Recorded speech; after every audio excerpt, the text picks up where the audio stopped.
నమస్తే. జూలై 1, 2026 అర్ధరాత్రి 12 గంటలకు ఆంధ్రప్రదేశ్ పోలీసులు హైదరాబాద్కు వచ్చి ఒక యూట్యూబర్ని అరెస్ట్ చేసి తీసుకెళ్లారు. తెల్లవారుజామున చూస్తే సడన్గా పిఠాపురం పోలీస్ స్టేషన్ వద్ద పెద్ద హడావిడి.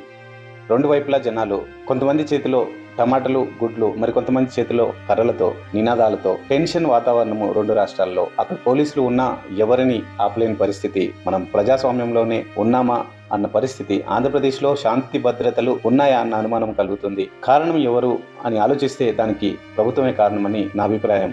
మరికొంతమంది దీనికి సోషల్ మీడియానే కారణం అంటున్నారు. అసలుకి ఏదేమైనా కూడా ప్రభుత్వం రెస్పాన్సిబిలిటీ తీసుకోవాల్సిన అవసరం ఉంది. నువ్వు నేర్పిన విద్యనే కదా నీరజాక్ష. ఇది మహాభారతంలో అర్జునుడు శ్రీకృష్ణ భగవాన్కి చెప్పిన మాటలేమి కాదు. 2 తెలుగు రాష్ట్రాల ప్రజలు పవన్ కళ్యాణ్ గారితో అంటున్న మాటలు ఇవి. అర్థం కాలేదా? మొన్నటికి మొన్న కేవీఆర్ అనే జర్నలిస్ట్ ను యూట్యూబ్ ప్రశ్న రావణ్ణి అక్రమ అరెస్ట్ చేసిన తర్వాత జరుగుతున్న విషయాలు ఇవి. అసలు ఆంధ్రప్రదేశ్ లో ఏం జరుగుతుంది? ఎందుకింత ఉద్రిక్త వాతావరణం ఏర్పడింది? చలో ఈ వీడియోలకు కాస్త డీప్ గా వెళ్లి తెలుసుకునే ప్రయత్నం చేద్దాం. సుగాలి ప్రీతి మదర్ వచ్చి, అన్న నాకు ఇలా జరిగింది, నా బిడ్డను ఇలా చంపారు, 2018లో చంపారు. ఈ పాప మరణం 19/6/2017. మళ్ళీ వచ్చి ఇప్పుడు నేను వచ్చి ఫస్ట్ కేసు అదే తీసుకుందామంటే సాక్ష్యాధారాలన్నీ లాస్ట్ గవర్నమెంట్ నుంచి చెడిపేశారు. ఈ ఎఫ్ఎస్ఎల్ నుంచి వచ్చినటువంటి file report can't be manipulated. ఉప ముఖ్యమంత్రి గారికి తెలియని అంశం ఏంటి అంటే 2014 నుంచి 19 వరకు ఏ గవర్నమెంట్ అమల్లో ఉందండి?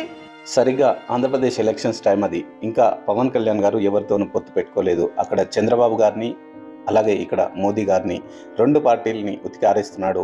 ఎలాగంటే కోపం కట్టలు తెంచుకునే విధంగా అరుస్తున్నాడు. అయినా కూడా ప్రజలు ఆరాధిస్తున్నారు. తాను అనుసరిస్తున్న విధానం అలాంటిది. తాను భగత్ సింగ్, చెగువీర ఆలోచనలతో వెళ్తున్నానని చెప్పడంతో అదే తరహాలో ప్రజల వైపు ఉండి ప్రభుత్వాలను నిలదీయడం, ఇవన్నీ ప్రజలకు నచ్చాయి. కేవలం పర్సనల్గానే కాకుండా, తాను ఒక సినిమా నటుడనే కాకుండా రాజకీయాల్లోనూ తను అనుసరిస్తున్నారు.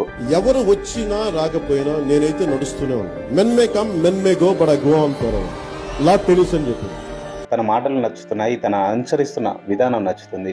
అందుకే తనని విపరీతంగా ఆరాధించడం మొదలుపెట్టారు. అప్పుడు పవన్ కళ్యాణ్ గారిని అభిమానించే ప్రతి ఒక్కరూ తన వైపు ఉండి ప్రశ్నించడం మొదలుపెట్టారు. అందుకే ఈ ప్రశ్న రావణ్ అలియాస్ జోసెఫ్ కూడా అప్పుడు తనని విపరీతంగా అభిమానిస్తున్నాడు.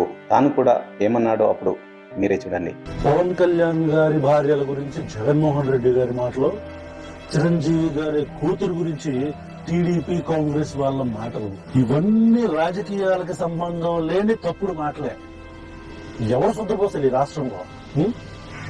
ఏ నాయకుడు నిఖార్సైన రాజకీయం చేస్తున్నాడు ఈ రాష్ట్రంలో? ఎవడున్నాడు సిద్ధాంతాలకు కట్టుబడి? ప్రతోడు పొద్దున్న లేస్తే బూతులతోనే కదా సంసారం చేస్తారు. సో అలాంటి రావణ్ గారు ఇప్పుడు పవన్ కళ్యాణ్ అంటే అంత కోపంగా ఎందుకు ఉన్నాడు? పవన్ కళ్యాణ్ని ప్రతి విషయంలోనూ ప్రశ్నించడం ఎందుకు మొదలుపెట్టాడు? అలాంటి అభిమానించే వ్యక్తిని ఇప్పుడు ఎందుకు ఇలా జరుగుతోంది? ఇక్కడ పవన్ కళ్యాణ్ గారు 2 సార్లు ఓడిపోయిన తర్వాత ఈసారి ఎలాగైనా గెలవాలన్న ఒక ఆకాంక్షతో ఒంటరిగా వెళితే జగన్ గారిని తట్టుకోలేను, శత్రువులకు శత్రువు మిత్రుడవుతాడన్న సూత్రాన్ని అవలంబించడం మొదలుపెట్టాడు. రాజకీయాల్లో మిత్రుత్వం, శత్రుత్వం అనేది శాశ్వతం కాదన్న విషయాన్ని గమనించాడు. ఈ ఆలోచనతో మొదలైన తన ప్రయాణం శక్తివంతమైన ఒక వ్యవస్థగా మారింది. అప్పుడు మొదలైన తన రాజకీయ జీవితం అదే ఆలోచన తీరు. ఇలా ఎన్నికల్లో ఏది మాట్లాడుతున్నాడో, ఏం చేస్తున్నాడో కూడా తెలియకుండా తను ప్రవర్తిస్తున్నాడు. ఎందుకంటే ఒకవైపు కేంద్రంలో తనకున్న బలం, ఇంకోవైపు ఎలాగైనా గెలుస్తావని గట్టి నమ్మకం. ఈ పరిస్థితులు ఎక్కడికి తీసుకెళ్లాయంటే తనని ఏం మాట్లాడుతున్నా కూడా తనకు రైటే అనిపిస్తుంది, ఏం చేస్తున్నా కూడా తనకు రైటే అనిపిస్తుంది. అది ప్రశ్న రావణ్కే కాదు, అక్కడ ఆంధ్రప్రదేశ్ లో ఉన్న చాలా మంది ప్రజలకు, ఈవెన్ తన సొంత పార్టీలో ఉన్న కార్యకర్తలకు కూడా ఆ విషయాలు నచ్చడం లేదు. ఎందుకనంటే పవన్ కళ్యాణ్ గారిని పర్సనల్ గా అటాక్ చేసినప్పుడు వీళ్ళు సపోర్ట్ చేసిన పవన్ కళ్యాణ్ వైపు ఉంటూ అపోజిషన్ వాళ్ళని క్వశ్చన్ చేసిన వాళ్ళు ఇప్పుడు అదే మాటలను పవన్ కళ్యాణ్ గారు అంటున్నప్పుడు వీళ్లకు ఆ మాటలు నచ్చడం లేదు. పవన్ కళ్యాణ్ గారిని మెల్లమెల్లగా దూరం అవుతూ రావడం జరిగింది. తనను ప్రశ్నించడం మొదలయ్యింది.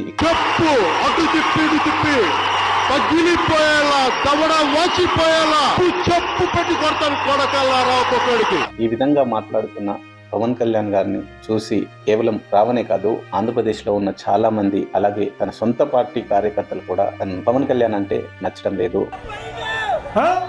పిఠాపురంలో ఒక కుల వివక్ష జరిగితే చిన్న పిల్లల మీద ఒక లోఫర్ నా కొడుకు కుల వివక్ష చూపిస్తే పవన్ కళ్యాణ్ పిల్లల మధ్యలో గొడవ అంటాడు. పవన్ కళ్యాణ్ నా భాషని కొద్దిగా మన్నించాలి, ఎందుకంటే ఈ భాషని నేను నేర్చుకుంది పవన్ కళ్యాణ్ దగ్గర నుంచే. సో చివరకు పవన్ కళ్యాణ్ గారిని ఏ విధంగా చూస్తున్నారంటే, రెండు రాష్ట్రాల వాళ్ళు ఈ రెండు తెలుగు రాష్ట్రాలకు పవన్ కళ్యాణ్ అనే అతను చాలా ప్రమాదకరం అనే స్థాయికి వెళ్ళింది పరిస్థితి. రావణ్ కూడా ఎగ్జాక్ట్లీ అదే చెప్పడం జరిగింది. చెప్పు తీసుకొని కొడతా కొడకల్లారా, మతాల మధ్యలో చిచ్చు పెడితే చెప్పు తీసుకొని అటు ఇటు తిప్పి మార్చి కొడతాం కొడకల్లారా. అంబేద్కర్ గారి ఆలోచనలతో దళిత బహుజన సంక్షేమ సభలో రావణ్ గారు మాట్లాడుతూ చూసి నేర్చుకున్నవే అని చెప్తూ మాట్లాడడం జరిగింది. ఇక్కడ ఇది దళిత క్రైస్తవులకు సంబంధించిన సమస్య కాదు, ఇది అణచివేతకు సంబంధించిన సమస్య. ప్రశ్నిస్తే అక్రమంగా కేసులు పెడతాము, విమర్శిస్తే తాటా తీస్తామంటే ఎట్లా? అలాగే అక్రమంగా దేశద్రోహులను అరెస్ట్ చేసినట్టు అర్ధరాత్రి అరెస్ట్ చేస్తే ఏ విధంగా ఇది న్యాయం అవుతుంది?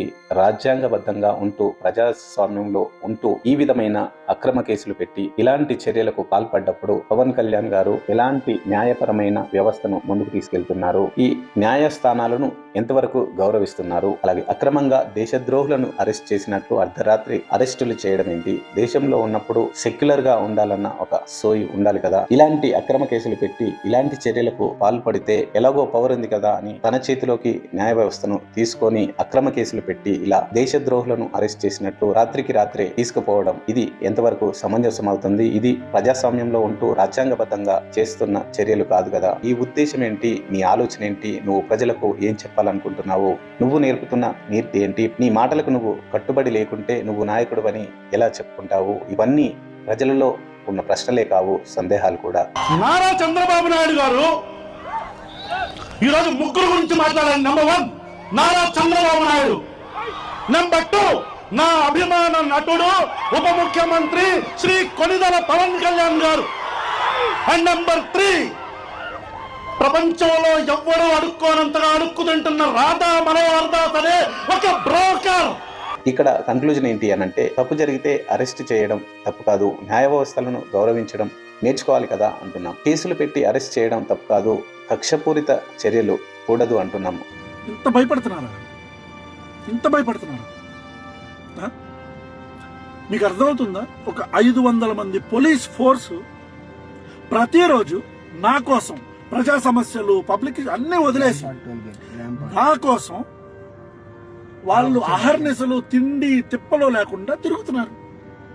ఎస్పీ క్యాడర్ దగ్గర నుంచి కానిస్టేబుల్ క్యాడర్ దాకా ప్రతి ఒక్కరు నాకు సెక్యూరిటీ ఇచ్చుకుంటూ తిరుగుతున్నారు. జూలై 1, 2026 రోజు అక్రమ అరెస్టు జరిగింది. 4 కేసులు పెట్టడం జరిగింది. ఆ 4 కేసులలో బెయిల్ కూడా రావడం జరిగింది. కానీ ఈరోజు మళ్ళీ దుర్వినియోగం.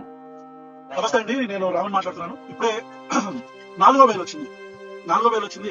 ఈ 4వ బెయిల్ వచ్చిన తర్వాత మళ్ళీ 5వ అరెస్ట్ టోల్ గేట్ దగ్గర పట్టుకొని ఇప్పుడు మళ్ళీ నక్కపల్లి తీసుకెళ్తున్నారు. వేంపాడు టోల్ గేట్ దగ్గర. ఇక్కడ క్లియర్ గా మనకు అర్థమవుతుంది అబ్యూజ్ ఆఫ్ లా జరుగుతుందనేది. ఇక్కడ రాజకీయం చేతిలో న్యాయ వ్యవస్థ నడుస్తుందా అనే అనుమానం కూడా కలుగుతా ఉంది. పోలీస్ వాళ్ళకి ఇక్కడ న్యాయ వ్యవస్థ సరైన అవగాహన లేనప్పుడు ఇక సామాన్య మానవుల పరిస్థితి ఎలా ఉంటుంది? మళ్ళీ బెయిల్ దొరుకుతుంది కాబట్టి ఈసారి ఏకంగా కేసు ఆల్మోస్ట్ దేశద్రోహం కేసు పెట్టడం జరిగింది. నేను రేపులు చేశానా, దొంగలు చేశానా, దౌర్జన్యాలు చేశానా? పవన్ కళ్యాణ్ అనే వ్యక్తిని ప్రశ్నించడం మాత్రమే నేను చేసిన తప్పు. ఈ రోజుకి 4 రోజుల నుంచి నేను భోజనం చేయట్లా. మీరు కూడా ఈ రోజుకి 4 రోజుల నుంచి నేను అన్నం తినట్లా, మధ్యలో కూడా తాగట్లా. ఈ రాష్ట్ర ప్రభుత్వాన్ని చెప్తున్నా, మీరు చంపేస్తే పోలీస్ స్టేషన్ లో చంపేయండి నన్ను. మళ్ళీ చెప్తున్నా, మీరు నన్ను చంపేస్తే పోలీస్ స్టేషన్ లోనే నా పేక పిసుకో, గాదే సాయికృష్ణ హత్య జరిగింది కదా ఎట్లా చంపేయండి. అంతేగాని మొత్తం వ్యవస్థని ఒక్క మనిషి కోసం ఇబ్బంది పెట్టి నా గొంతు నొక్కితేనో నన్ను చంపితేనో ఈ ప్రశ్న లాగుతాయి అనుకుంటే అది మీ పిచ్చి పొరపాటు. ఇందులో ఏం జరుగుతుందనేది మాత్రం వేచి చూడాల్సిందే. ఇక్కడ ఈరోజు రావణ్ ఏం చెప్తున్నాడో మీరే చూడండి. నా గొంతు నొక్కే ప్రయత్నం చేస్తున్నారు, కానీ మీకు అర్థం కావాల్సింది ఏంటంటే, మీరు చంపితే నేను ఒక్కడనే చచ్చిపోతా. ప్రశ్నించే వాళ్ళు ఎవరో చావరు. మీరు రావణ గాడిని మాత్రమే చంపగలరు, ప్రశ్నను చంపలేరు. గుర్తుపెట్టుకోండి. రెండో విషయం, ఇక్కడ నేను కన్క్లూజన్ చేయాలనుకుంటున్నాను. ఇంత తతంగం జరుగుతున్నా కూడా ఏ ఒక్క రాజకీయ నాయకుడు మాట్లాడకపోవడం అనేది సిగ్గుపడాల్సిన విషయం. ఇది ఈనాటి భారతం. ఇంతకు మించి నేనేం చెప్పలేను. ఈ వీడియో మీకు నచ్చినట్లయితే ప్లీజ్ లైక్ చేయండి. ఈ వీడియో చాలామందికి చేరాలి కదా. ఈ వీడియోపై మీ అభిప్రాయాలు ఏంటి?